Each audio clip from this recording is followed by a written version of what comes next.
Magandang araw mga kaibon. Nandito na naman po tayo sa Tupir Pet Shop and Aviary. May konti ho tayo mga for sale dito, mga pang out natin. Isa-isahin po natin. Ito, meron tayong Crimino Opa.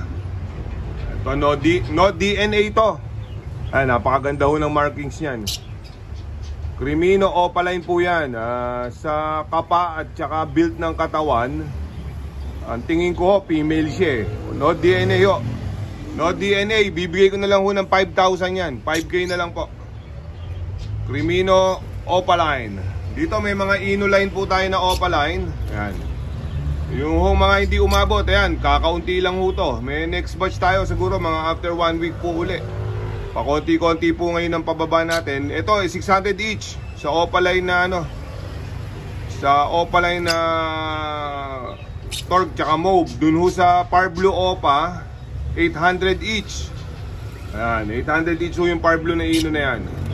Dito po meron pa tayong meron tayong 2 pairs na gold yan. Ayan. Dito po sa gold yan, 2,500 po ang pair. Black-headed na purple breast, green body. Dito meron tayong yellow body.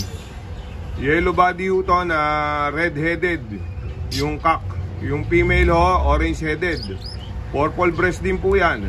Yan, mga male and female na po yan. Ito kahit 2 yellow color, yellow body, bibigay ko na. Dito ha, meron tayo ng mga Alps 1. Dito ho sa Alps 1, karamihan ho nito is palo. Yung iba albino, pero mas marami ho yung palo. So, karamihan ho to red eye.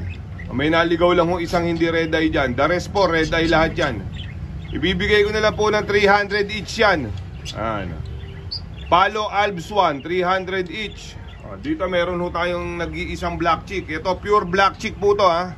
Dun sa mga mahilig pa rin mag-collection ng black chick, eye-ring po to. Black chick na eye-ring, nag-iisa na lang po to. Bibigay ko na lang po to ng 300 na lang din po to. Pure ho yan ha, pure black chick. Napakalito niya pag nakita nyo sukat niyan. Ano, itim na itim ho yan, move na move. 300 na lang din. Dito po meron tayong San Cunyur. Ito ho, naka-DNA po to. Male and female na ho, banded na po sila. Mas bata ng konti yung lalaki. Mas mature doon ng konti yung female niya.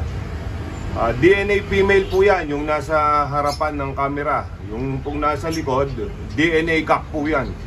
Ayan, banded pair na po yan. Bibigay ko na lang po yung pair na yan ng 20,000. Ayan, with DNA na po yan ha. 20,000 ang pares with DNA.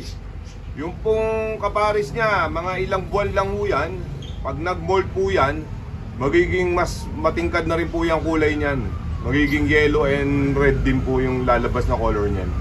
Ayan, 20,000 na lang po with DNA. Hindi na po kayo magkakamali sa gender.